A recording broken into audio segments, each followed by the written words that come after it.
Hello. What are you doing? We are driving. So, listen, I've got a quick question and keep it real, no pressure. But we've got a sex therapist on the podcast today. She's coming on like in 10 minutes. Absolutely not. Whatever it is, it's a no. No, let me just... Can I just ask you a few questions, please? I'm going to tell you why. This is a prank.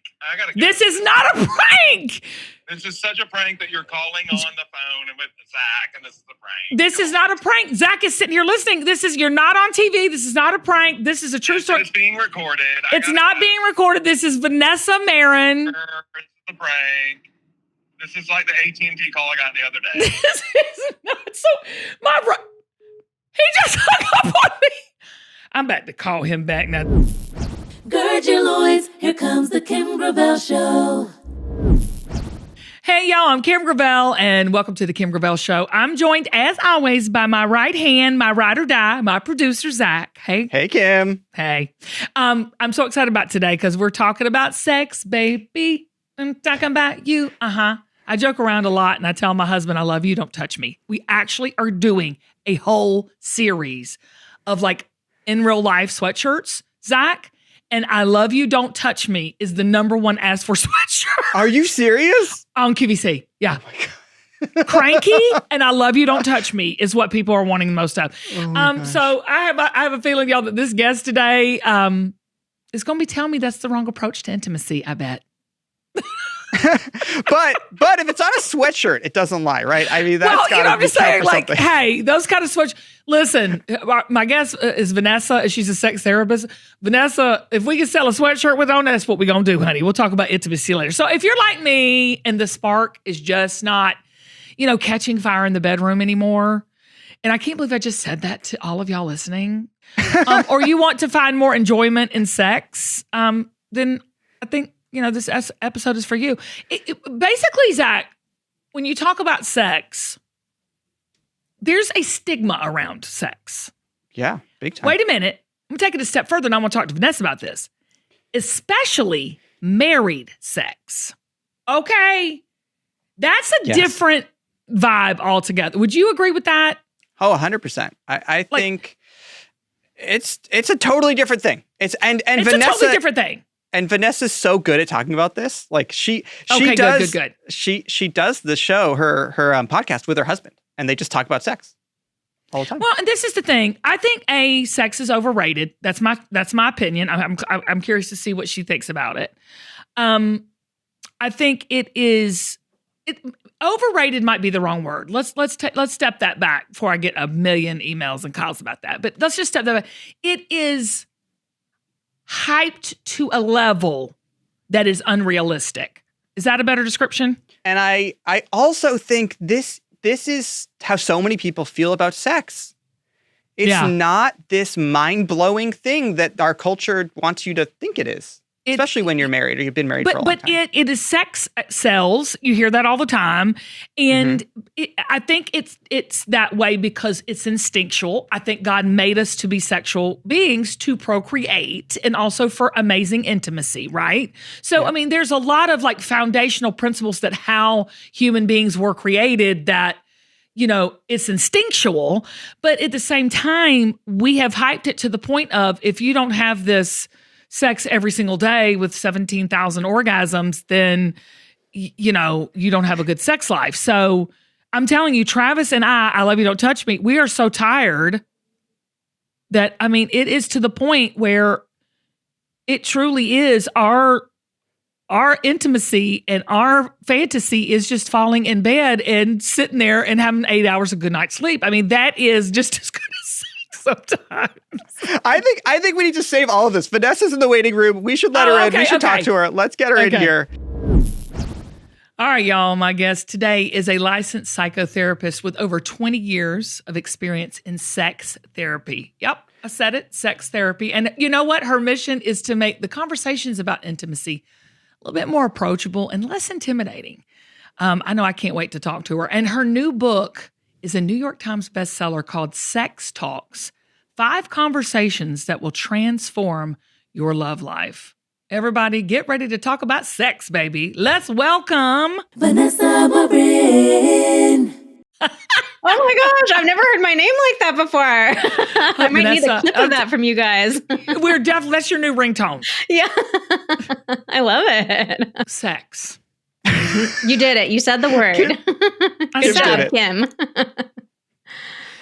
You work with your husband and y'all talk about sex. Mm-hmm. And can we just break it down? Because can I just start with I'm going to start with a personal testimony here. Vanessa, sex is so hard when you're married. It is, isn't it? Isn't it? And I was telling Zach earlier, I was like, we live in such a hyper-sexed culture, where it just glamorizes bodies and passion and chemistry and all of that. And when you're married, it's just,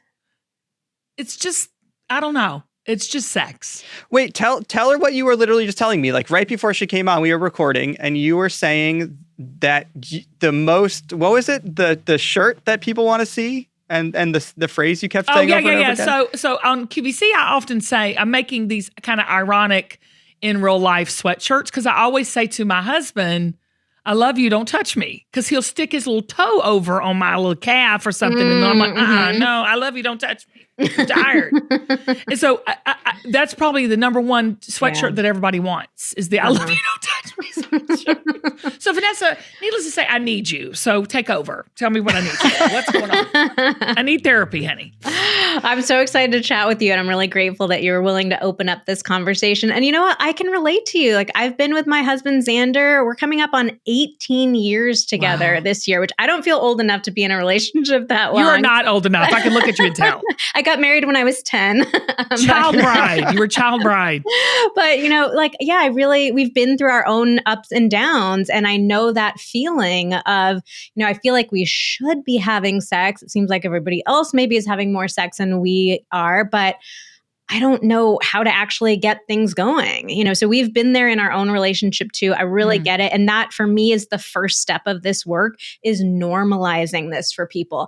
I know we all see like all the TV shows, all the movies. It seems like sex is so effortless, so easy. If you're with the right person, it should just be spontaneous and wonderful and perfect every single time. And I want to normalize that when we get into long-term relationships, it's just not like that. It can feel like a Herculean task sometimes to imagine like just trying to get turned on, trying to get excited about being with our partner. So let's start there. Let's start with normalizing. If you're looking over at your partner thinking like, I love you, but don't touch me, like you are not alone. Well, and can I just say that I like when you said it had ups and downs and ebbs and flows. Like, are we too conditioned to like with our bodies too, like with our bodies, with anything in business, anything really, social media, everything is it's hypersexualized. It really is. It's like, it's supposed to look a certain way, feel a certain way, make you react a certain way. Like, what is the reality of that? I mean, we weren't even getting into porn yet. I mean, that's just, Lord, that is probably, I don't know. I think it's the devil. I think it's just absolutely torn relationships and people and sexual relationships between partners apart. But that's a whole nother podcast. But tell me, like, if someone is in the rut period, because when you say it ebb and flows and ups and downs, what does that mean? A lot of us think about sex drive as just this inherent quality that we have. Like I have a size 5 shoe, right. I should have, I know I'm a tiny little person. It's hard to find shoes sometimes. And like I'm a 9.5, so I'm loving your 5 right now. So like, that's just my shoe size, or that's just my sex drive. Like it's just supposed to be a part of us. But the reality is that our sex drive flows, it ebbs and flows throughout the course of our life. And it's really sensitive. It's not just this fixed value. And it can be affected by so many different things, by the emotional connection in our relationship, by physical health stuff that we have going on, by how we view our own body, by shame or trauma that we're dealing with, so many different things.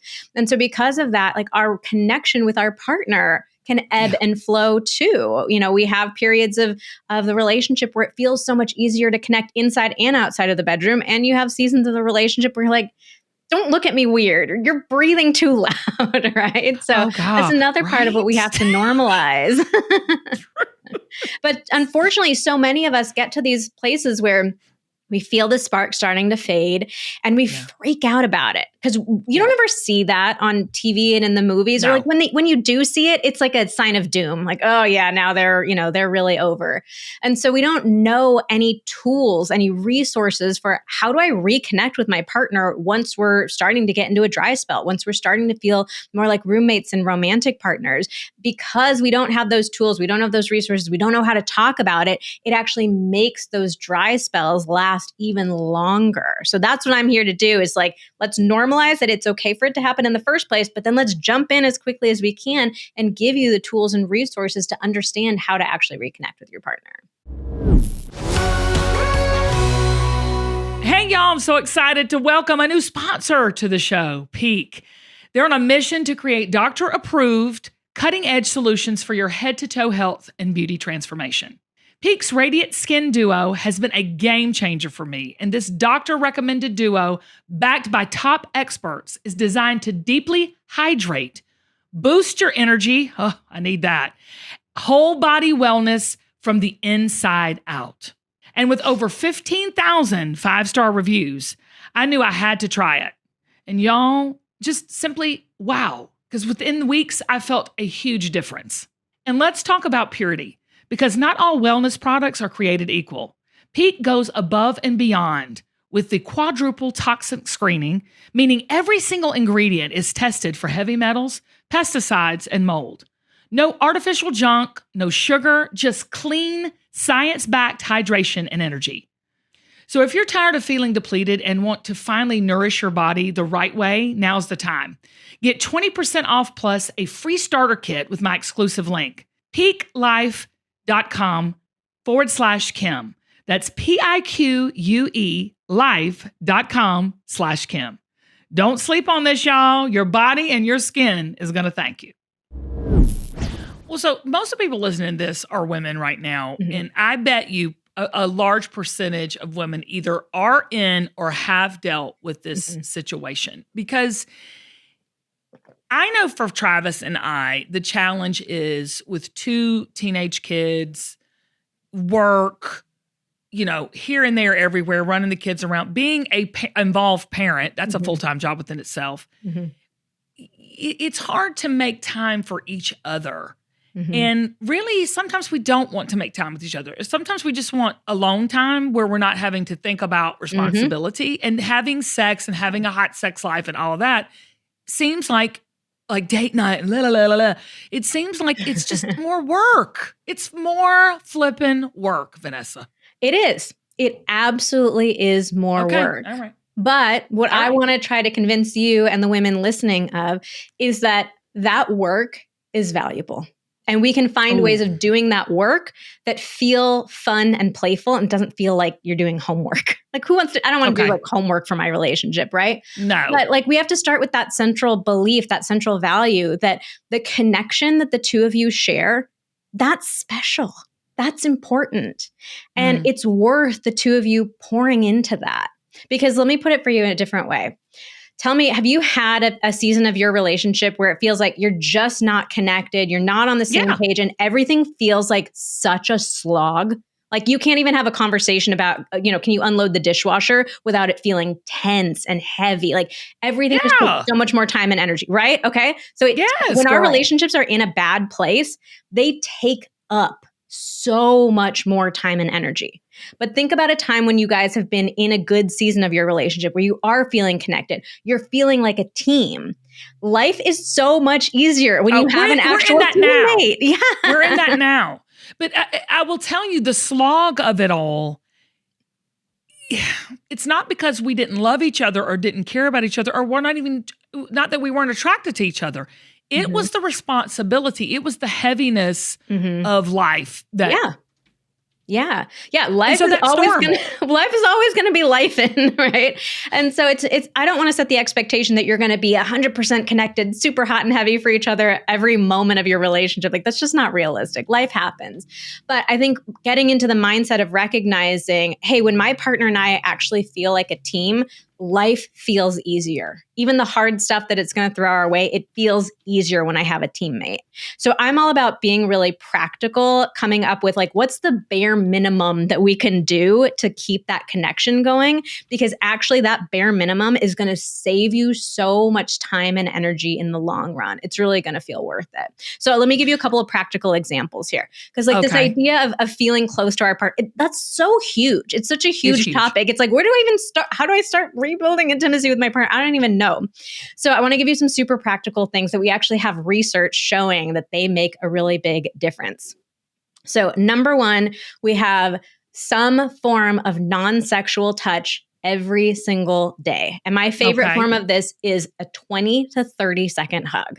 So tell me, even how busy, the busiest of busy days, you have 20 or 30 seconds that you can give your partner. Let me ask you something, Vanessa. Yeah. Does my husband come and going honk honk? Does that count? No. Thank you. That's not a hug. We are not fans of the boob honk.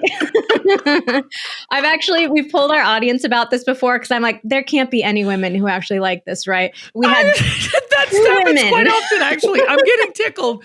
I'm peeing a little bit on myself, getting tickled with that. Because he does, he goes honk honk. I'm like, that's sexy.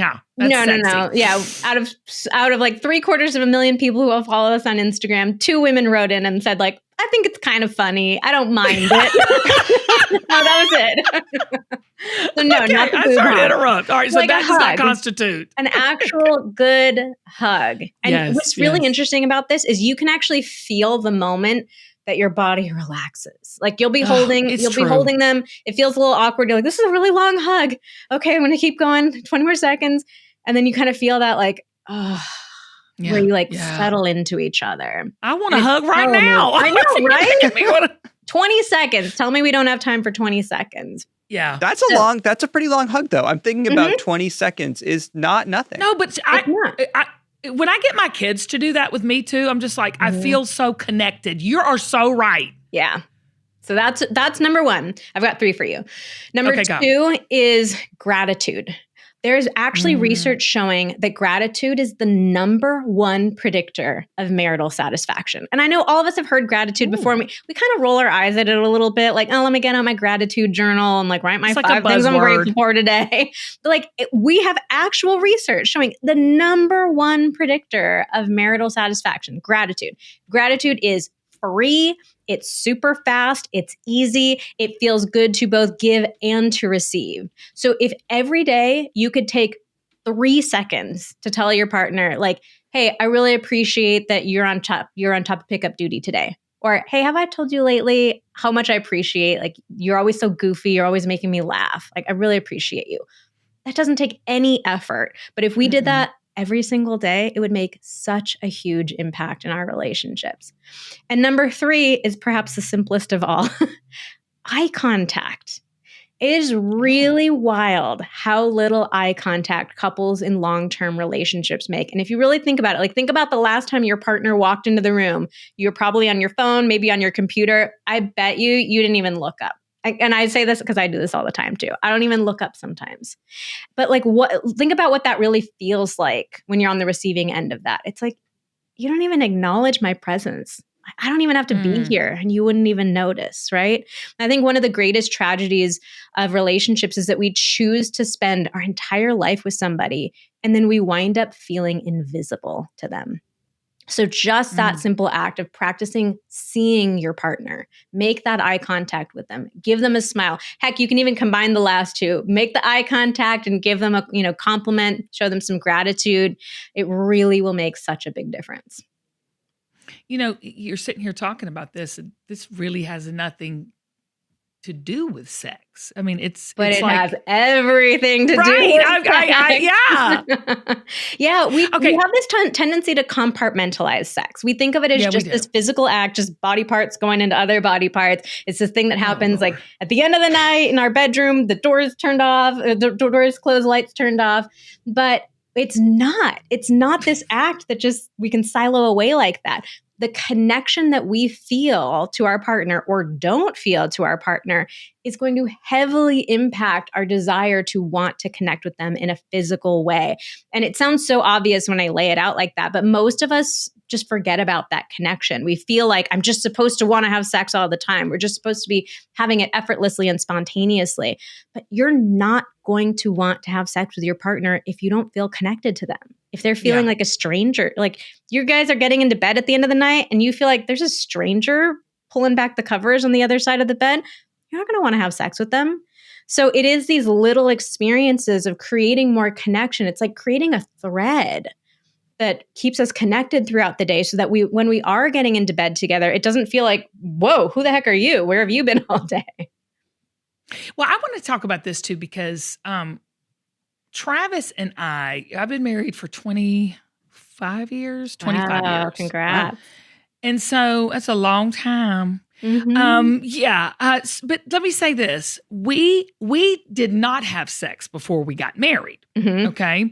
So that was a personal decision we made. Plus it was a long distance relationship, and the intimacy was so fantastic because, we fooled around and did our thing. And so like, I even missed that. Like what I'm trying to say is that him and I were talking about the other night. We're like, we're so tired all the time. And I said, I miss the anticipation of the actual sexual act. Mm-hmm. I mean, and I'm oversharing big time here. No, I love it. I appreciate it. But this is the thing. Like we would go and it would be like, we would get excited to see each other just so that we could fool around because we knew we weren't going to have sex. And I'm thinking, how important is fooling around, the anticipation? Because they say date night. I'm like, who's got time for date night? I ain't trying to go out and have just a dinner. Because by the time we go to dinner for date night, all we're doing is talking about what we got to do with the kids, blah, blah, blah. Like how important is setting the stage of that intimacy? Because to me, that's what I miss. Yeah. Making out, like I miss that. It's like, which leads to sex. But I think like if you get the connection and then you get the fooling around part, you'll get to the sex part, right? Like, oh yeah. Are there steps to that? Because I miss that. Vanessa, I'm telling you something. Yeah. There used to be massive passion with Travis and I, like the anticipation of just some. Am I the only one here, Zach? No, does anybody you're relate? spot on. No, I could totally relate. Okay. And I'm go getting ahead, excited Vanessa. talking about it, actually. Good. This is perfect. This is what we want. So there's some really incredible research that's done on the power of anticipation. Yeah. They did this study on people using slot machines, and they were looking at when do people feel the most pleasure with the whole process of the slot machine. So you would think you'd feel the most pleasure if you were winning money, right? Like what's more pleasurable than free money? But actually what the researchers found was that pleasure was the highest when people were pulling the slot. It was that anticipation of maybe this is going to be the time. That was most pleasurable. And I think that has some really interesting relationships with sex too. For so many of us, it's that anticipation of a great experience. For me it is. Yeah, that feels even more exciting sometimes than like the actual experience itself. So let's go back. If you don't mind, I want to ask you a few questions about those early stages of your relationship with Travis. So for you, what did you do to create or to stoke that anticipation in those early days? That was way before texting was hot. But when we would talk on the phone, we would almost talk out the scenarios of how we were going to make out. So we would, fun. We planned it verbally. Yeah. And what about like when you were about to get ready for a date with him, like you were about to see him, what would you do to kind of just like play with that anticipation? I had the push-up bra, decked it out, smelled like, a fresh, picked flower. I put on the dog. That's what we say in the South. I put on the dog. I put my best foot forward. Oh, I love that. Okay. I wanted to be irresistible for around him. Mm-hmm. I love this. And also I wanted to be pursued. So I put, I wanted him to like, oh my God, I can't take this. I have to have it. I have to have her. Yeah. Wait, I don't want to hijack this. I like keep going, Vanessa, but you have a date night hack that I saw you posted online, which was like so wild. Like what some people do before they go out on a date. To have Do you know what I'm sex talking before about? the date night. Yeah. Which was like blew my mind. Yeah, my that's God. one of my favorite tips is so many of us, we think of the order as being like date night and then you come home and have sex. But let's be real. Like if I'm going out to a restaurant meal, I'm probably eating something good. overeating. I'm probably going to get a little gassy. People who might be drinking, you're drunk, you're kind of tipsy. We get tired. By the time I come home after a day, I'm tired. I want to put my PJs on. I'm like immediately taking my dress off the second we're walking through I just want to go to bed. And so instead, I think it's so much better if we reverse the order. Let's have sex before date night. That way you have the energy. You're not like just wanting to go to bed and you get to go on to your date night having this sexy little secret between the two of you of like, oh, I remember what we just did. So that's a great tip in general. But like going back to the piece about anticipation, so many people will tell me, I miss those early days of our relationship where everything felt so spontaneous and effortless and natural.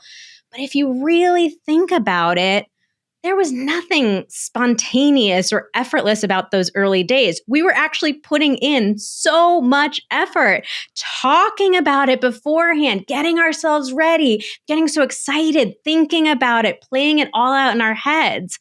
So it's not that all of a sudden we get into these long-term relationships and, oh, now I have to put the work in. We've always been putting the work in. We just had a really different attitude about it in the earlier stages of the relationship. So I want to be realistic. There is nothing like falling in love with somebody for the first time, like somebody brand new. Like you're never going to get that stage of the relationship back, and that's okay. There's the realism, Zach. There's the realism. 100%. Yeah, it's never going to be exactly I think that's like the dopamine high everybody's trying to hit. Yeah, but we can put that energy and that effort in the same sort of way and feel excited about it. And not to mention, I do think there are benefits of having sex with somebody that you've been with for a long time, that you have that trust and intimacy with that you don't have at the beginning of a relationship. But yeah, it's a huge mindset shift for people to make, to realize oh, it's not that I was never doing anything, never putting any work in the beginning. There actually was a lot of effort. So we got to think about, how can I engage with that anticipation, that excitement again? How can I get myself fired up, and that we can be planning for intimacy in the same way that we were in the beginning stages of a relationship? Now, when you say fired up, something came to my mind that I want to talk to you about, because I will say arousal. Now, here we go. This is Kim Gravel Show After Dark. So you write about people having different arousal types. Yes. And can you break that down and what that means? Yeah, this is incredibly important information that especially women, and especially if you think of yourself as low desire or no desire, you have to know this. So there are two different types of desire. They are called spontaneous desire and responsive desire. And what they boil down to is where we feel desire first. So there are two places. We can feel desire mentally. That's the thought of sex sounds good. It might just pop into your head randomly, oh yeah, sex sounds good to me. And then when you're saying the thought, are you talking about like when you watch a sexy movie or read a book that, is that what you're talking about? Or are you just saying, is it just random? Yeah, it kind of random. The thought of it just pops into your head. Okay, just okay. Yeah, and then we can also feel arousal physically. Our bodies start to feel good. They start to get turned on and ready to have sex. And so the two types boil down to where we feel it first. If you're spontaneous, you're going to feel that mental desire. Feels like it's kind of out of nowhere. It's random. And then the physical arousal follows. So every sex scene that you see on TV and in the movies, that's all spontaneous desire. It's kind of that just comes up randomly in the moment. The partner's looking for their partner. Stranger, 9 times out of 10. People crazy. So that's how most of us, think that desire is supposed to happen. Yeah. But responsive desire is the exact opposite. We have to feel arousal in our bodies first before the idea of sex starts to sound good. And research shows that about 85% of women have responsive desire. So one of the classic ways of knowing that you might have responsive desire is if you've ever been in the middle of sex or even at the very end of sex and you catch yourself thinking, this is fun. Why do I not seem to want this more often? That's responsive desire. Now, the problem is that most of us think that we're supposed to have that mental interest in sex out of nowhere. And that's how the vast majority of couples initiate. Like when your husband's initiating sex, he's probably asking you, hey, do you want to have sex right now? That's appealing to mental desire. But if you're responsive, 99 times out of 100, the answer is going to be no. Because you haven't had any sort of physical stimulation yet. Your body is not going yet. So it's not that you have low or no desire. It's just that we have to think about that desire in a different way. We need to initiate sex for a responsive desire type instead of for a spontaneous type. Yeah, I think I'm responsive. Yeah, most women are. Yeah. So again, like if you're asking the question or you yourself are thinking like, do I want to have sex right now? It's always going to be a no. So that's another thing that we have to normalize. Nothing's wrong with you. It's just you have to get your body going first. So I like to think of, doing that, like the physical touch. That's the most important thing to do for responsive desire. You have to give your body something to respond to in order for the mental desire to kick in. Yeah, and you write about creating like a personal user manual. Like, what is that? Like, I like that. Yeah. Because I think sometimes like, Travis are very open. We're very raw and real with each other, probably too much. And so, like, I just called him and asked him, I said, can we call you and talk to Vanessa? And she can ask you we can ask a few questions about sex. He goes, absolutely not. No. Maybe a user manual. Can I give him my manual? What is that? He thought it was a prank, by the way, because we prank Kim's family, and he's like, this is a prank. This isn't real. What are you talking about? I'm like, no, it's really real. Vanessa's coming on like in 5 minutes. Oh, that's too funny. Well, maybe I'll have to come back. He'll have to listen to this episode. Yeah, he'll have to know, because Vanessa is real. We'll come back to part 2. Yeah. So what I write about in the book there is helping us get to know ourselves better before we are able to share that with our partner. Because so many of us are trying to create this connection with our partner right now, but we don't really know what it is that we want personally. So understanding your desire type, that's part of the user manual. So you can share with your partner, like, here's how I like sex to be initiated. I need there to be, some physical stimulation of my body first, or I need you to feel more emotionally connected with me first. So it's helping us understand ourselves better, because most of us have never really taken that time to think about, like, what is it that I really want? What is it that would feel good for me? So here's a super practical and simple exercise that people can do after they finish listening to this episode is think about 3 words that you would use to describe your ideal sex life. So most of us want to have a great sex life. If you ask people, do you want to have a great sex life? Most people are going to say yes. Yeah. But most of us have never really taken that time to think about, what does that mean? And it could be really different answers for different people. So what does it mean to you? What 3 words would you use to pick your ideal sex life?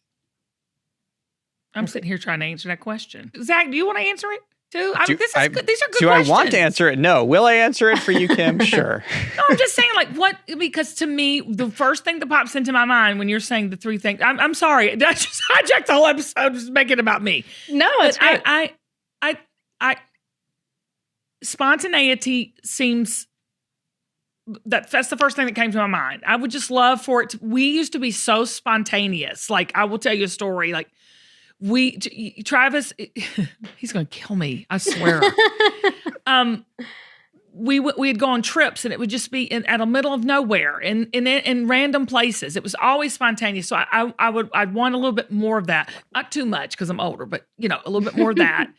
And I think I miss just the talks we would have before and after. That's great. I'm getting That's emotional. great. Oh my gosh, I'm getting a little teary-eyed because it was so, I'm going to say this word, which Travis would give. It was so sweet. It was so, to me, the sex was a result of those conversations. Exactly. Exactly. It was the next level of communication. So your bodies are continuing the conversation. Correct. Because we would talk before and then afterwards, but before. And that I missed that. That's one thing I want. And then also I just want the energy. Good Lord, have mercy. I love that. These are great and they're so personal, right? Like these are not going to be Zach's answers. They're not going to be my answers, but they're really illuminating, right? And that's something, there's such a great, like so much information that you can bring back to Travis and share that with him. Yeah, I love that. Yeah, like he might be thinking something totally different. That's the really interesting thing about what happens with couples is I'll ask the couple separately, and they just have such different expectations. They're thinking, oh, my wife wants me to be doing this, and the wife's like, no, I don't. Where'd you get that from? Right. So it's like just these basic conversations are so important. I got to tell you something, Vanessa. You know what turns me on the most? This true story. Like, I'm not a woman that likes flowers, chocolates, all the gifts. When he cleans out the refrigerator. Oh, yeah. He gonna get lucky. Have you heard the word chore-play? No, what's that? Chore-play. It's doing chores as a form of foreplay. I'm into that, girl. I am waiting. A lot of women are. Like, I know there's a lot of like silly jokes about it, but that conveys that you have a true partner. Like they're being an adult. They're seeing, hey, I see there's dirty dishes in this thing. I'm just going to go ahead and wash them instead of leaving them there. Oh, right? Yeah. So when we feel like we have a partner, when we don't feel like everything in this house is my responsibility. I'm the only one who sees all the things that need to be done. I'm the only one who's doing the things that need to be done. That's exhausting. And that honestly, that feels more like you have a child than a partner. And so when you have a partner who's doing their fair share, and I think like Xander and I, we like to be kind of like goofy and silly about it, so he'll get out the vacuum cleaner and he's, doing a little bit of thrusting motion and he's doing the vacuuming. So like we make it funny and playful, but for a lot of women, it's a huge turn on to see their partner like just taking care of things. Well, and can I tell you, there's something, now you've sparked something else in me, but like Travis and I used to laugh all the time. Like there was nobody on the planet that can make me laugh more than him. Yeah. And it just, there's something about being silly together and not taking ourselves or sex or your relationship too seriously, right? Yeah, that's actually one of my words. One of my 3 words is playful. I had a huge realization years ago, right? I realized like I have been taking sex so seriously. Me too. And it's putting this like weird pressure on it. But when I really think about it, my favorite sexual experiences with Xander have been when we were silly. Like we're really silly, goofy people outside of the bedroom. And so it felt like real intimacy when we bring that full version of ourselves into the bedroom too. So like and a lot of it has been for work too. Like we make ridiculous reels on Instagram. We're always like making a fool out of ourselves.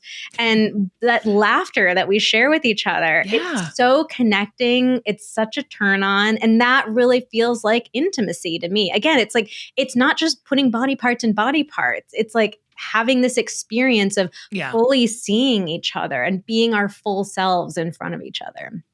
And don't you think, Vanessa, at the end of the day, that is what sex is all about? It's just that next level of seeing your partner. Like to me, it's, and I'll be honest with you, Travis and I waiting to have sex before we got married was really, really an amazing thing. I mean, it's something that, because, okay, I say this as a vocalist. I used to sing, and I still sing, but I used to sing professionally. And so I would say to, the group I was in and some people, and young girls I would teach, and myself, that if you can hit a note, a top note once, you can always get back there. It's the same thing with sex. If you and your partner have had an amazing sexual life and really had a fulfilled sex life, can you get there again? Because a lot of people are just living on the fumes, honey. They're living on the memories. Yeah, we absolutely can get back there again. And I also want to give hope to the people who maybe it never really was all that great to begin with. Like a lot of couples will tell me, everybody talks about the honeymoon stage of the relationship, but like we never really had that. And like that's okay too. Because one of the realities is that we never learn how to have sex, right? Like where do we ever learn that? Where do we? Who's teaching that? Yeah. Right. So that's what I do now is teach people like the mechanics of it, the technique behind it. Because do you really teach the mechanics? We sure do. Yeah, we have guides. We have our ultimate foreplay guides. We have our ultimate sex guide, and we teach the logistics and the techniques in ways that feel really fun and playful and not at all intimidating. But you can in this absolutely. Book? Not in the book. We have other guides. Yeah. No, I was just on Vanessa's website and it was like, oh, learn this new sex position. Download this. Yeah. Okay. So you're full service. Full service. Yeah. We teach all this stuff. But yeah, I mean, I love teaching that aspect of it too, because all of us feel like we're supposed to be amazing in bed. But again, where do we ever learn the actual But that makes sense. Yeah. It's like picking up a guitar and thinking you should just magically know how to play a song. Like, of course not. You understand that with other skills, like it takes the technique, it takes a little bit of practice, but we don't recognize that with sex because there's so much shame and embarrassment around it. Agreed. Where should a couple start? If I've got women listening to this right now and they're in one of the categories we had talked about, during this, where should you start? What's the first move we should make besides getting the book? Yeah. But, you know what I'm saying? Like, where should we start? We have to start with talking about it. That's actually the first conversation of the 5 conversations in Sex Talks. Because if we can't talk about sex, if we can't even say those words out loud, you can't improve your sex life. Like we have to be able to talk about it. And so for most people, like that brings up a lot of shame and embarrassment. And the mistake that most people make is they don't want to talk about sex. So they wait until something is bad, something's wrong, they have a complaint, a criticism, and they go straight into that. And I did this myself with Xander, like early in our relationship when things started going off the rails for us. One of our first conversations about sex was me saying, why do you never seem to want to have sex with me anymore? And of course, that conversation did not go well. He was really upset. He got defensive. We got into this big fight. So that's what we do not want to do. So instead, what we teach you to do in Sex Talks is build a positive foundation of talking about sex. You have to show yourself and your partner that you guys can talk about it and it doesn't have to feel overwhelming or scary. So my favorite way to do this is to actually talk about sex more as a general topic rather than talking about your own sex life. So on Instagram, like we design most of our content to open up conversations between partners where watch us trying out a ridiculous sex position and just like giggle over it together. Or maybe you see a post where we're giving advice to a different couple who's dealing with something that you guys have never dealt with before and just have a conversation about like, oh, what did you think about that? Oh, that was interesting. I didn't know there, people have experienced that. So it's just, you're recognizing like, this is something that we can talk about and it doesn't have to feel big or scary. What are those 5 conversations? Because I know the book is about that. So I just want to give people a teaser about what they're going to discover. Yeah. So the overall concept of the book is helping couples talk about sex so that we can create the sex life that we've always wanted. And everybody's heard the advice like, oh yeah, you should talk about it with your partner. But the advice always ends there. So you're left wondering like, and then how do we do that? Right. What do I say? How do I say it? When do I say it? And I made so many of the mistakes that I now tell you not to make. So I learned this all the hard way. But the 5 conversations are really laid out for you. And we tell you like exactly what to say, how to say it, all the details. That they're acknowledgement, which is simply getting comfortable with sex as a topic of conversation. Connection, which is that emotional connection piece that we talked about, that you need to feel more connected to each other in order to even want to have sex with each other in the first place. Then we have desire. So what do we need to feel excited about sex? How do we get sex going? That's where we talk about like the different sex drive types as well. Then we have pleasure, which is something that we haven't really talked about too much yet. But pleasure and desire are really connected because one of the most important things that people don't recognize is that if the sex that you're having is not very pleasurable, it does not make any sense for you to crave it.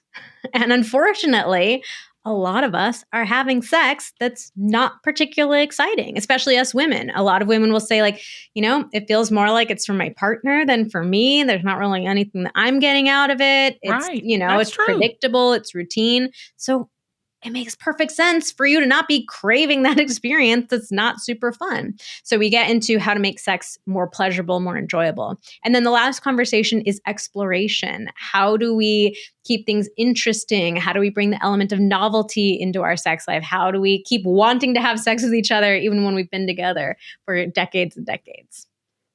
Oh, that's so good. Yeah. Ugh. Is there seasons for sex for the different genders? It's like because for me, I mean, I don't know why I'm saying all this. Here we go. I past appreciate your menopause. vulnerability. You're really helping your community by being willing But this to is take something those like first I'm steps. past menopause, and Mhm. honestly, I could have it a little bit more. Yeah, Which absolutely. I'm going to tell you, back when I was in my 30s, I was like, it was like a chore. Uh-huh. And Yeah. like, does it change for men and women? Do we desire it different? Like I always say, why did God make men so horny so young and women so horny so old? I mean, it's just bizarre to me. It's not the most Did I just say horny twice? I'm just saying, Zach, did. we've crossed a new threshold here. I mean, look, I put this on the soundboard just for this episode, so you could just but you know what I'm saying? I mean, I'm asking a genuine see. Kim, oh my gosh, your seriously, mouth. because Yeah. I mean, I can tell the difference. I mean, we're not going to get into the actual body parts and their functionality, but it does change for a man as he gets older.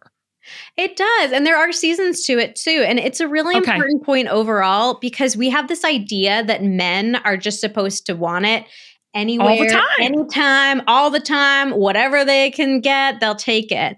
And the reality is that I see men struggling with sex drive just as much as women. Sure. And actually, I think we're heading in a direction where men are going to be struggling with it even more than women are.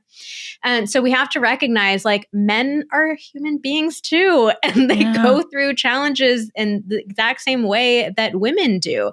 They experience changes to their sex drive too. They do. And they're not always going to be the partner in a male-female relationship with the higher drive. Like we've actually told our audience, we asked if you're, in a male-female relationship, who has the higher sex drive? And 45% of people said that the woman does. 40. That's what almost age half. group was that, Vanessa? Yeah. I'm curious to That see was what across age group. all age groups. Yeah, we even looked at different age breakdowns and we didn't see a difference in that.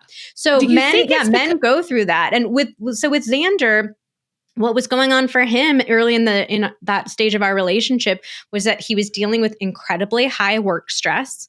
I was going back to grad school at the time, so we were solely reliant on his income, and he was really feeling that pressure, responsibility. He was working long hours. He wasn't taking care of himself. And he felt like all this horrible pressure on top of that, where it's like, he's not really wanting sex very much. And then he's feeling terrible about himself as a man because he's not really wanting sex all that much. So it was like this horrible double whammy for him of feeling like something was really wrong with him. But Vanessa, that just you saying that really is going to wake a lot of women up because sometimes I think we think men are supposed to just shoulder it all. And let me tell you something, I'm a girl's girl, okay? I think men can't get out of a rainstorm without a woman. I think, I believe God created Adam and Eve, and he created Eve to be a helpmate because he knew that man couldn't make it without her. But I will say, we put a lot of pressure on men. We do. To never feel anything. Absolutely. And it's not And fair. that includes the sexual responsibility of a marriage. I really believe that. Yeah, I'm in complete agreement with you about that. Like there's so much pressure put on men. We expect them to just be so stoic, to not react to things, to be that strong silent type, and it's just really damaging to men feeling Vanessa, like there's we're no a space. lot. Yeah. We're a lot as women. Yeah, men have it really hard. Thank you, everybody. Well, I'm just saying, like, I just know I'm just thinking about my own relationship, Vanessa, and you don't know what's meant for me to say when you said you were that honest with Xander. So why don't you want questioning your sex relationship with him? And I thought, oh my gosh, I've done that, and he's done that to me too. But as a wife and as a mom and as a partner, his wife, I thought, Lord, well, he was going through a lot. Yeah.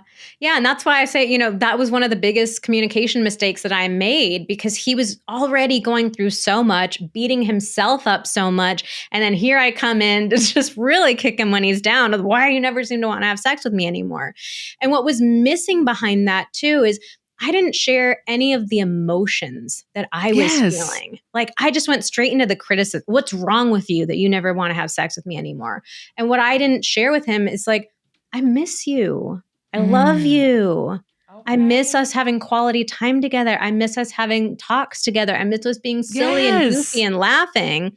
I just fixated on the sex aspect of it because I didn't even know how to describe all the other stuff. Correct. Right. So that's the stuff that we really have to talk about. It's like the emotions behind it, because that's really what's going on. What I'm hearing you say is sex is so much more than just the act. Yeah, absolutely. It's so much more than that. It's really like, I think of sex as like the canary in the coal mine. It's letting us know what's going on in the rest of the relationship.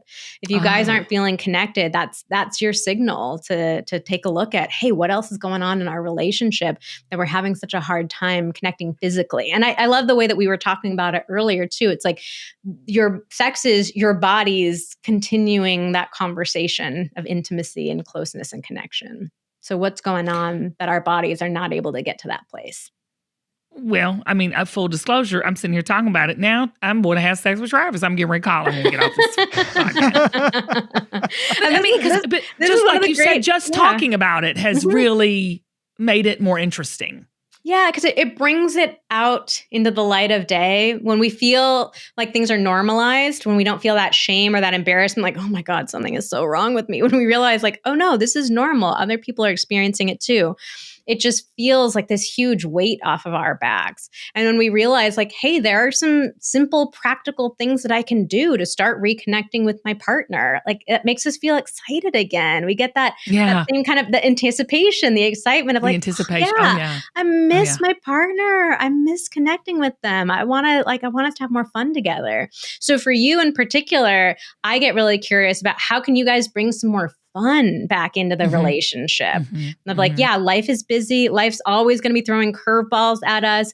But it sounds like you guys have this foundation. You built this foundation together of like so much fun with each other. Oh, yeah, so how can we bring some of that back? Like even when you were talking about date nights, you're like, oh, date night, going out to the restaurant. My brain goes, well, that's not the only date night to have. Yeah, if you're going to the same old, like, true. Oh, that dumb Italian restaurant we go to every time, I always get the ravioli. Like, who's excited about that? But you guys sound like more fun than just the same old like dinner date night every time. Well, I'm going to tell this on Travis. It is. I'm going to say this with complete confidence because I used to say this on the Steve Harvey show. Bless his heart. There was one time my husband was at his job. He managed a group of people at his job, and I was on Steve Harvey, Vanessa, and we were talking about sex. And do you remember this, Zach? I do. And so all the women on their lunch break would go to the little cafeteria area and turn on Steve Harvey and watch the show. And on this particular show, I said that Travis and I's sex life is, we have a lot of fun. Like you said, Vanessa, because he would dress up like a wrestler or wear leopard underwear. Oh, Travis. But the thing was, I was saying it on TV and all of his employees were watching me say it. So he walked in and he was like, oh my God. So he still brings that up to this day. But like, how important is to remember the times that you've had with your partner? Like to me, just going home and talking to him about this tonight, he's going to crack up. We're going to have the best laugh about it. And that might lead to something fun in the bedroom. Yeah, that's actually part of, we talked about how conversation one was just getting more comfortable with sex as a positive topic of conversation. That's another thing that you can do is like reminiscing about positive memories with each other. So think back to like, what were some of your favorite sexual experiences with your partner? Yes. And you can bring it up to them. This is a fun way to bring it up to them is just say like, you know what popped into my mind the other day? It was so random, but it just popped into my mind that vacation that we took to Greece and remember that hotel that we stayed in and that thing that we did that night, like, just randomly popped into my head. Fun little memory, so you can be playful about it. Or another little trick is you could say you had a dream about it. you know what I had a dream about last night? I haven't thought about this in so long, but it's just like, it's a fun way to bring it up so it doesn't feel quite as random. But it's fun to reminisce about those experiences with your partner. It reminds the two of you that you have this great connection, that there is like a place that you can get back to. And it can also be really educational too. Like going back to that exercise of the 3 words. If you start thinking about like, yeah, what were my favorite experiences with my partner? What are the common threads in between those experiences? That helps you get to those words. Okay, everybody, you got to go get the book. You have to get the book because I am already, I feel invigorated. Oh, I really do. I feel like, okay, because we've been in a rut. I hate Travis, but we have. You just get in a rut with the kids and everything. But, that's a whole nother book. Write that book. How do you get rid of your kids so you can have more sex? So I'm just saying, like, before you leave, though, Vanessa, you've got to do, we do this thing called rapid fire where we just throw things out and you're just going to throw it back. But that's normally what we do. But we're going to do it a little bit differently because I want to base it around your new, like, sex talk card deck. You've got an actual deck of cards. I think it's so cool. Yeah, we have a card deck. It has 90 different prompts on it, and they're broken down into those same 5 categories. So it's just yet another way to make it feel more fun and playful. So like bring a couple of cards out on a date night, or you can pick one in the morning and think about your answers all day. Maybe build up that a little bit of anticipation and then share them with each other at night. But it just makes it feel like more fun and playful. It's super cool, by the way. I have it right here. I love it. We're going to be asking those rapid fire questions from the cards. Okay. Zach, are you going to do it or am I? I'm doing it. Okay. So, all right. So, Kim, I didn't tell you this part though. I want you to answer these along with Vanessa because I'm going to throw you both on the spot if I could do that. Us both out there. Okay. Yeah. Okay. So, Vanessa, you already told us about what the deck of cards is about. Can you remind us what the 5 categories are? Because I'm going to have you pick a category. Ooh, yeah. Okay. So the 5 categories are acknowledgement, connection, desire, pleasure, and exploration. Ooh. Oh. Okay. So, Vanessa, which one do you want to start with? Which category? Ooh, let's do desire. Desire. Okay. I have a good one. Okay. Here's the first desire. What kind of music turns you on? Ooh, this is such a good one. I have to tell you, we polled our audience and the vast majority of people have sex in total silence, which I think is so strange. Music is such a great element to add to it. And also, Kim, going back to the kids in the way, having a little bit of music on, a little background noise, even a white noise machine, like that can create a little bit of sound privacy. So my favorite kind of music to listen to during sex tends to be like hip hop. For me, I just feel like super sexy. Okay. A little bit of break, just gets me going. It feels like a nice kind of slow pace to it. That's the music that gets me going. Oh my God. I love it. For me, music would be, like Marvin Gaye. It's something funny with that, with Travis and I, the Let's Get It On. Anytime we hear that, I don't care where we are.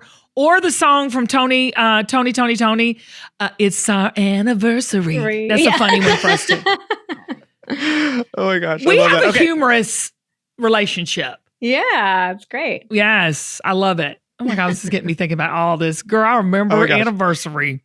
Get a playlist started. That's the best thing to do. I think we should get a playlist started. Yeah. I think, that's a fun thing to do with your partner, right? Like do like a group. You can do like a playlist together. That's like your yeah, and just keep adding to it because I can never sit down and like think of a ton of songs right in one go. But if I just get one and then here's to do it when you think it. You got to, This is what constantly happens on my Spotify though, which would be really upsetting in this context. Which is I have little kids. I have a 4-year-old and a 7-year-old, and so like I'll like a bunch of songs on Spotify, and then I'll just go in and play random stuff, and it will be like I'll listen to my music, and then all of a sudden it will be like a song from Pokemon. And I'll be like, like the Baby Shark song playing. Yeah, Baby Shark. Oh or, some other, right now it's like Disney's Descendants, which if you don't have little kids. You have to make a playlist. Oh my gosh, yeah. We have to have our own siloed playlist.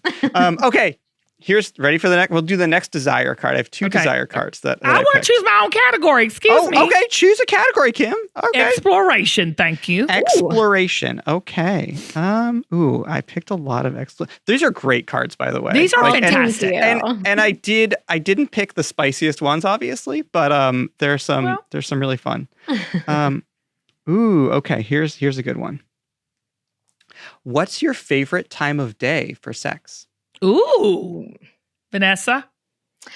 Afternoon delight. I'm a huge fan of the afternoon.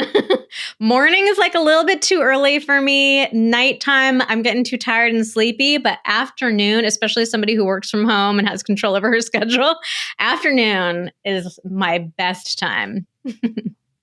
I'm an evening kind of gal. I'm like 7:30, 8 o'clock because I'm oversharing again. Because when I have sex, I feel like I can go run a 5K. Ooh, it energizes me. For Travis, it knocks him out. He's like, that's very common. Is it? It's super common. Okay. Yeah.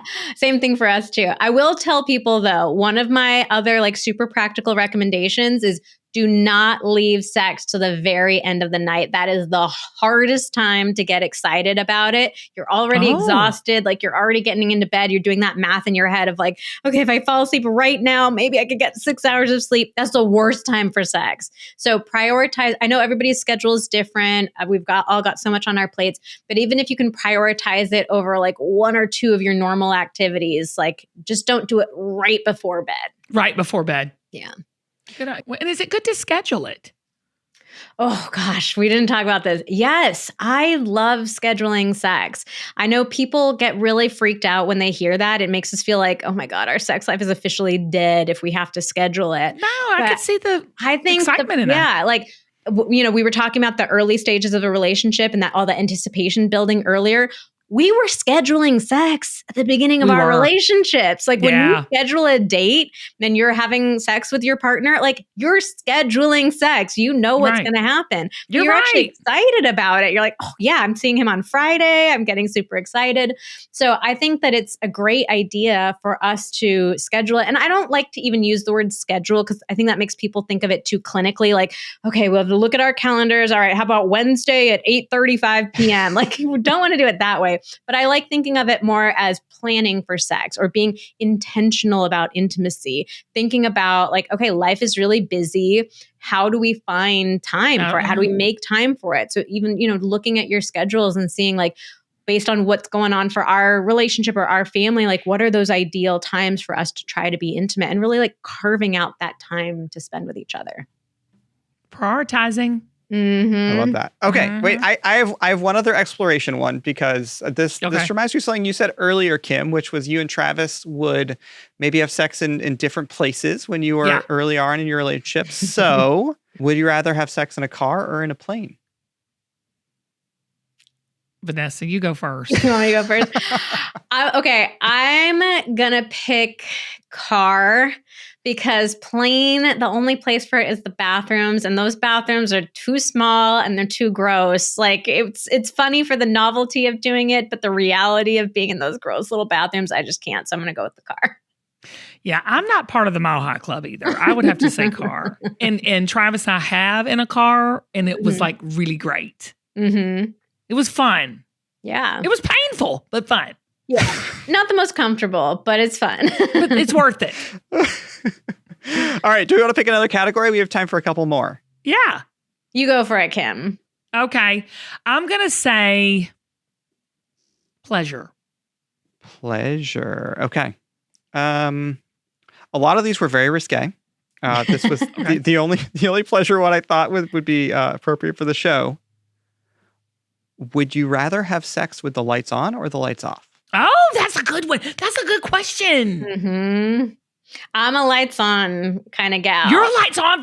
Lights on, freaky but specific lighting. I don't want it to be blaring light. No. You don't want fluorescence.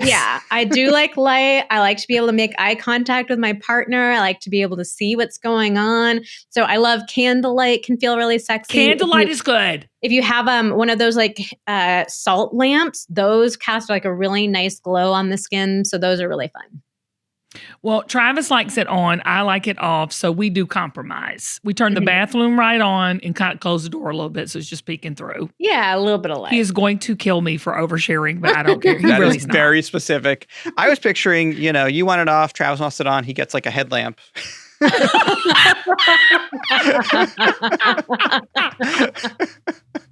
Well, Travis is always so fearful the kids are going to walk in, and I'll tell you why. I actually walked in on my parents having sex in my bedroom when I was a teenager.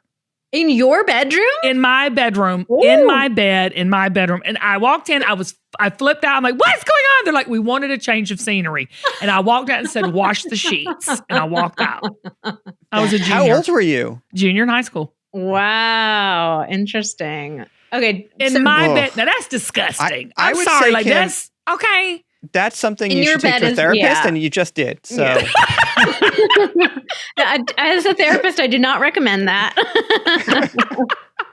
Stay in your own Well, bed. you know, my dad Find told me other later, places. like, he's like, look, I paid for that bed and that room it was in. I'll do what I like, yes, sir. But get a lock on your door. So many parents tell us, oh, we're so nervous. We can't enjoy it. We're worried the kids are going to walk in. Just get a lock on the door. It's that one little But can I change. say can something, actually Vanessa? Is it that traumatizing to see your parents frolicking around? It's really, I mean, honestly, Yeah. it made me feel, I don't know, this is weird. I'm probably totally bizarre. But it grossed me out, of course. But then, in the back of my mind, I was like, oh my God, they really love each other. Yeah. Research shows that it's healthier for kids to see their parents being in love and being affectionate with each other. We hear from parents a lot of times that they don't even want to kiss or hug in front of their kids because they're worried it's going to be traumatizing. It's not. It's really helpful for kids to see healthy intimacy being role modeled. And of course, we have to be thoughtful about it. If you've got super thin walls and your kids are right next to you, don't be moaning every night or screaming. No. Yeah. Yeah, be Don't be thoughtful gross. about it. But in general, it's actually healthier for kids to know that their Yeah. parents are in love than for them to not. I mean, see my dad anything did the ever. boob honk too. Yeah. He did to my mother. all right, should we do a couple more? Yeah, let's do Sure, one sure. more. Okay. I want to know the answer to this question, so I'm going to Okay. ask. This is one of the acknowledgement questions. Mm-hmm. What is the hottest sex scene you've ever seen on TV or in a movie? Ooh, that's a good question. That's such a good one. I'm going to go with the first one that I remember because it really left this lasting impression on me. But growing up, I definitely saw this movie and I was way too young to be seeing it. I don't know how I ended up stumbling across it, but it was the movie Fear. Do you guys remember that? Oh, With yeah. Mark Yes, Wahlberg with Mark and Reese Wahlberg. Witherspoon. Yeah. Mhm. And it was the scene where they're on the Ferris wheel and he starts using his hands on her. Yes. And I had never seen that before. I didn't know that that was a thing that you could really do. And that was very intriguing to me at the time. So that one's seared in my brain. Yeah, I remember that movie. He was scary too in that movie. I know. It was not a good He was it the not bad a boy. sexy He was good the movie. bad He boy was for sure. scary. Now you got my mind on that movie. Fortunately, I'm not attracted to guys like that. But No, but it I was mean, it definitely was a the, hot scene. it was the intrigue of oh, I didn't know you could use your hands like that. That's interesting. I just remember, this is so terrible. Do you remember the movie Blue Lagoon? And they were so young, and they didn't show it all massively, but just the idea of them being stranded. They were so young. They grew up together. I don't know. I guess I'm a traditionalist in the fact that I just think, you just saw them together forever when they were young and they grew up and they had a baby on the island by themselves. I don't know. It was, I guess it was something I always aspired to have, that one partner, you love each other, you spend your life together. And, little did I know that you could spend your life together and really have a hot sex life, or a healthy sex life, I should say. Yeah. Oh, Vanessa, you got to come back. You got to come back. This is You're such a so great amazing. Combo. I hope Bring we can get Travis Xander next back. time. Yeah. I'll bring Xander. You can bring Travis. We'll have a double date.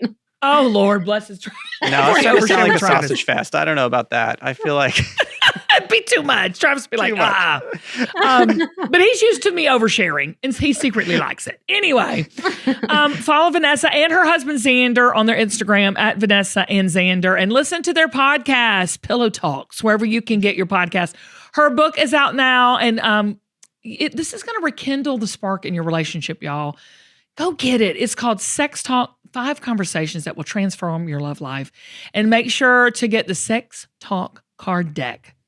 Zach is already obsessed with it, so am I.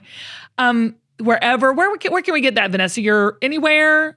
Yeah, like we Amazon, have. Yeah, you can get them your anywhere website? you get books. Me and Camille have been looking at these for days. We've been having so much fun with them. They're Oh, great. I They love to really hear are. You that. don't have to read the There we book go. to have fun with the cards. They're great.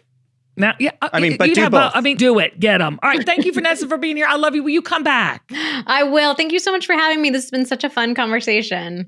Oh, I love it. Okay, guys, till next time, have more sex. Start talking. Travis, I'm calling you. Zach Miller is the executive producer of The Kim Gravel Show. His production company is Uncommon Audio. Our producer is Kathleen Grant, the brunette exec. Production help from Emily Breeden and Sarah Noto. Our cover art is designed by Sanaz Huber at Mammarian Creative. Our show is edited by Mike Kligerman. Our guest intros are performed by Roxy Reese. Our guest booking is done by Central Talent Booking. Our ads are furnished by True Native Media. And y'all, I want to give a big, huge thank you to the entire team at QVC Plus.